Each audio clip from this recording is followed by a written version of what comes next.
Hello, pinballers and pin builders. How are you doing? I hope you're doing well right now. I am having a great time right here with PinBuilder, and I want to share some of it with you. Okay, so today we're looking at version. Let's see, where are we now? We're at version 3.6.28. But there is one new thing in here that I'm going to show you that I am excited to share with you because it's going to be in our next update. So, having said that, let's get back to it. All right. So, here we are on Paratrooper, but this is just a local one. Actually, this one does ship with the game, so you may, if you don't see it, let me know. Alright, so I'm going to zoom out here real fast. Alrighty. And the first thing I wanted to show you is something that is now new to the game. And that is the ability to set up a fire when lit option. So here's an example. Right here we have a kicker. So this is just an auto kicker. When the ball bumps into the tip of this plunger in this solenoid, the plunger will kick back, but only if it is attached to an insert. Sorry, I was side thoughts going on there. So if this, basically the way this works is if this light is lit, or this insert is lit, then this will kick your ball back out into play instead of letting it drain. This is seen on games such as Firepower, and I don't know, actually I don't know if it's on any other games or not, but it is kind of fun to set up a bunch of them and just make something crazy happen. So how does that work, the when lit option? And I will show you right now. So let's go to logic mode. I'm going to press 3 on the keyboard. And what we have is we have a switcher right here. This logic controller just switches one thing on, and that's that insert right there. So when the ball rolls over this switch, this insert light is lit. All right, so that makes sense. Okay, very simple. The only reason we do that is just so we can control this light being on or off. You can set this up in any number of infinite ways, really, at this point. So what this logic controller does, as you can see, let me get down there on that. You can see that this logic controller has these arrows as well, and you can see that basically the flow of triggering that's happening is the switch on this gets triggered. That's when the ball touches the tip of that plunger. That gets triggered and sends a signal to this check if lit logic controller. That logic controller looks to see if this insert has been lit. And if it has, it returns a signal. So this is a little bit deeper layer of logic than we've seen so far. So this sends a signal back to this, what you call it? What did we call that? Doesn't even have a, kicker. Yeah, automatic kicker. That's what we called it.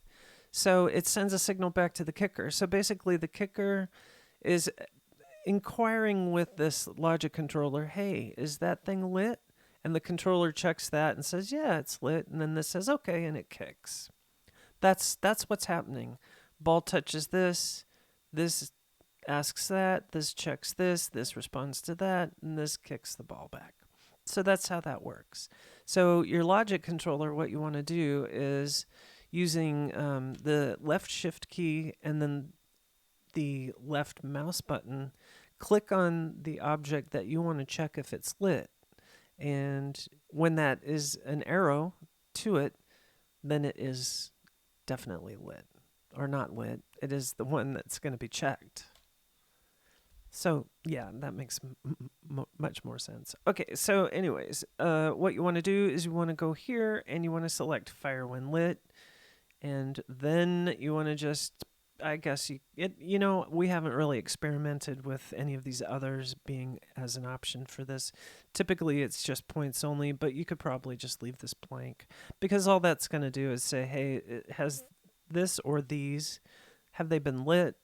And then it's going to respond to this and tell it yes or no. And then that has the code that handles that signal coming back. So for right now, that is, I believe, the only object on the playfield that we have that is capable of using that feature, as it were. So to do that, of course, you need to turn your insert light on somehow, and that's done with another switch. And then basically with your solenoid kicker there, you just want to set its target controller to check if lit, and it'll fire that controller. So this switch is like any other switch, and it fires this. But then this switch also has an extra behavioral option, which is to kick that solenoid out, right? So that's what that does. And we'll have more stuff like that. Magnets will be an example. So we'll be able to control magnets and things like that with these logic controllers and all kinds of stuff. Also, just so you know, drop targets will be controlled by logic controllers very soon. It's a little bit different kind of setup, so we're looking at that right now to see what looks to be the best way to manage that. All right, so that's pretty much that as far as that type of logic goes, and we could show that right now. Let's take a look at that. So go up here. Oh my, we left that quite bright, did we not? Let's get just a little light. Okay, so what I want to do is, how do I want to do this? Oh, I don't want to be that close. Let's do this way. Alright, so I'm going to go ahead and shoot that ball up there. And we'll see if we can't get it to go out the left side before we light it.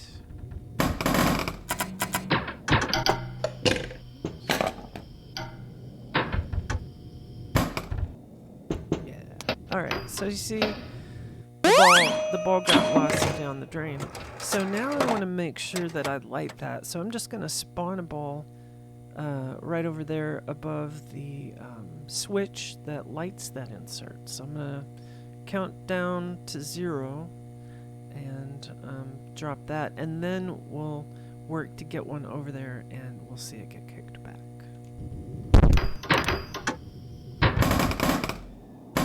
And yes, I have, oh, that was easy. That's how that works. So in order to do that like that, that's the way you do that. And now if a ball goes over there again, which probably never will,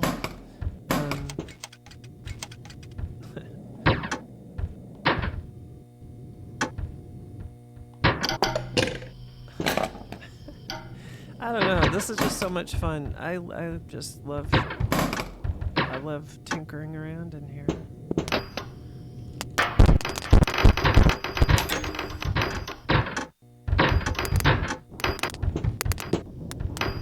That was a long ways away. Have you hit the glass yet? I think I just did. So as you can tell, I don't have any sound effects or anything hooked up. The only thing I was really working on with this playfield is the layout, so I don't even bother with sounds or a theme or anything. Usually when I'm slapping a playfield together. Let's just let all this drain. Yeah, that's good. So when I'm building one of these, I like to do it like this first and see how the flow of the play feels. And I think you guys may notice something that, you know, these games are all, so far, they're focused on the early 80s era. And these components, actually, most of them are suitable for use with even earlier EM stuff. even though the cabinets are different and the playfield sizes are different a little bit, and there's obviously a lot of difference, but I think that hang on just a second. Let me get out of there because that hum was kind of becoming annoying. There is a 60 cycle hum in the arcade when you're playing, and it's probably something you may or may not want to have control over. So let me know if you think you want control over that. What I was going to say was, you may have noticed that this era of games that we're working on over here is very much early 80s, and that's basically because that's where we started with pinball. Was as kids in the early 80s, we were playing these games in the arcades when they were brand new. Games like Firepower and Gorgar, and I played the Gorgar in Village Inn Pizza Joint in the small town that I grew up in, and it was a mesmerizing time for sure. Mesmerizing being playing Gorgar. Anyway, so yeah, so that's kind of why we started at this era. There's a lot of neat stuff, and it's simple enough, that we can get our foothold in building really nice, components and things that actually function really well and work and allow you to literally build whatever kind of pinball machine layout you want for the most part. I think it's probably obvious that there are a lot of things that this needs work on, like these plastics and such. But, that is coming, and it's just a matter of time. Right now, we've been focused on making sure that the gameplay is adequate. Actually, no, that's an understatement. We don't want just adequate. We want really great gameplay and really high quality. I mean, look at this. If you just roll through your playfield slowly like this with the camera, it's kind of fun. Here we are, even the developers just enjoying doing stuff like this. Like you could almost walk through here. Oh my gosh.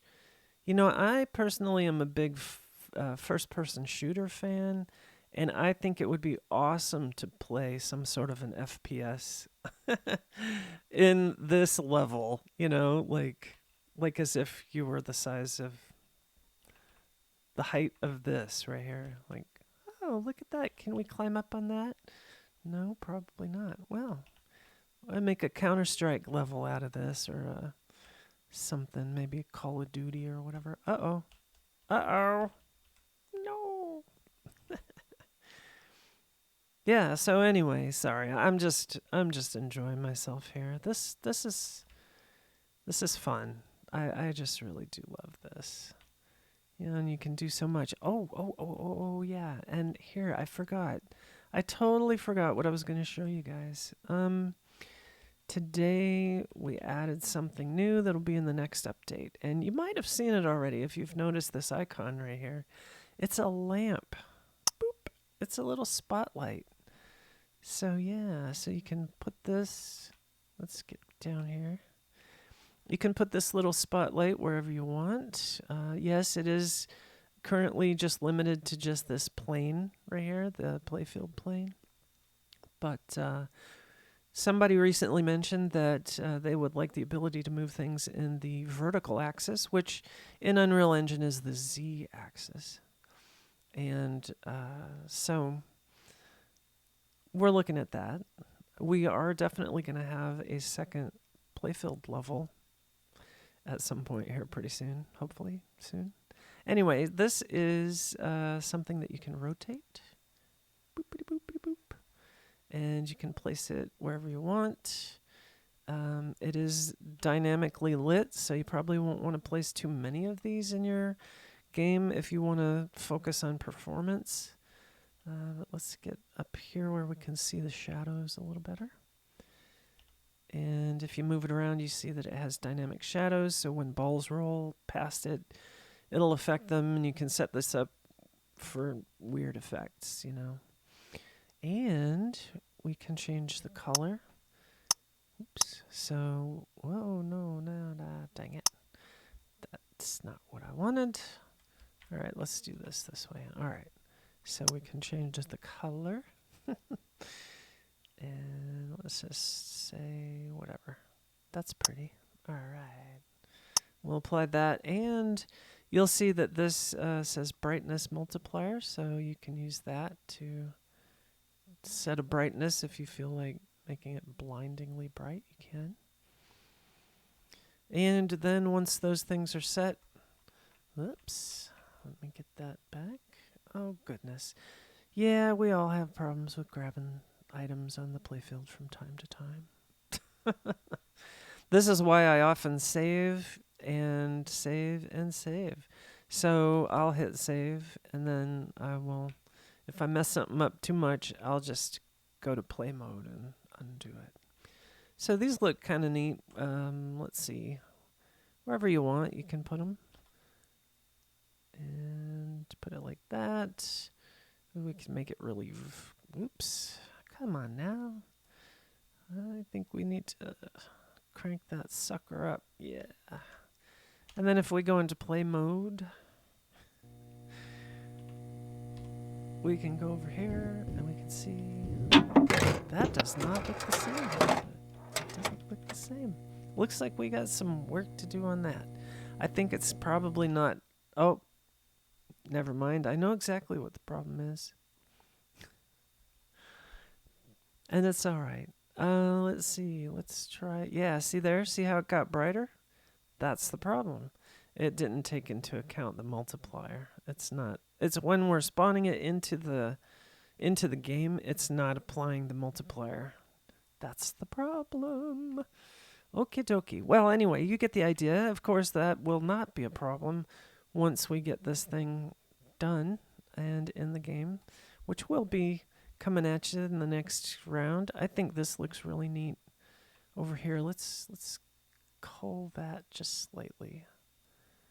So you can... There we go. Pull these lights way down and put that somewhere where you might want it, and then rotate it. And we can put these wherever you want. You can do whatever you want. That's what's awesome. Make it how you want it. And that looks kind of cool back there. And then if you like, you can change the color again. If you think, maybe some red or orange. I love orange. So that's why everything is often orange. Let's see. All right. Well, there you go. That is kind of a couple of different things. I think that's enough for today. We'll post some more videos about things here and there. And until next time, keep on building and keep on pinballing.